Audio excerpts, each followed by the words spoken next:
Kinsa ba dere ang naka-experience na naay amigo, kapamilya, or kamag-anak na niduol sa inyo ha tungod kay ang intention nila kay mangutang sa inyo ang kwarta. Isa ka technique na pwede nyo himuon is this. Number 1, ang kwarta na imuhang ipautang dapat manggikan lang sa desires. Ang unod sa imong desires kay niabot na og 20 mil, example lang. Na iniduol sa imo ha 10 mil lang yang pangutangon. At least kabalo ka na naa kay budget na pwede ipautang sa iya ha. Asa manggikan?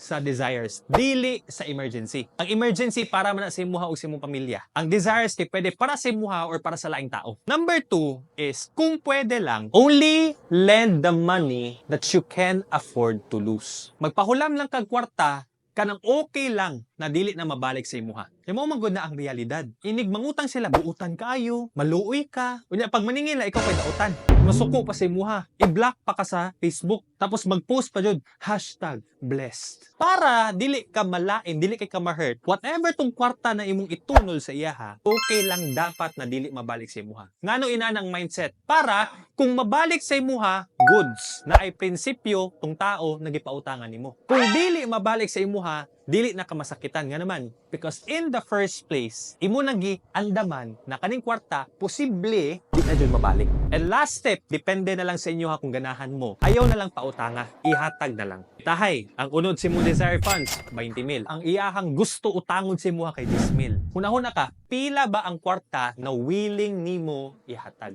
Ihatag ha, dili utang, hatag. Willing ka mo hatag og 3 mil. Paghatag nimo sa 3 mil, ingnan nimo tong amigo nimo na bay. Dili ko makapautang si mo 10 mil. Pero kaning 3 mil ako ning ihatag sa imuha. Tabang nako ni siya sa imong sitwasyon. Kung mangutang na pud sa balik sa imuha, pwede na ka mo balibad. Ug dili na ka mataha mo balibad nga naman. Gitabangan naman nimo siya primero. Kaya ang gawas lagi usahay, kung kabalo ang tao, kung pila ang inyong ginakita, himuon manggumog bangko na anytime pwede sila mo duol sa inyo ha, mo withdraw og kwarta.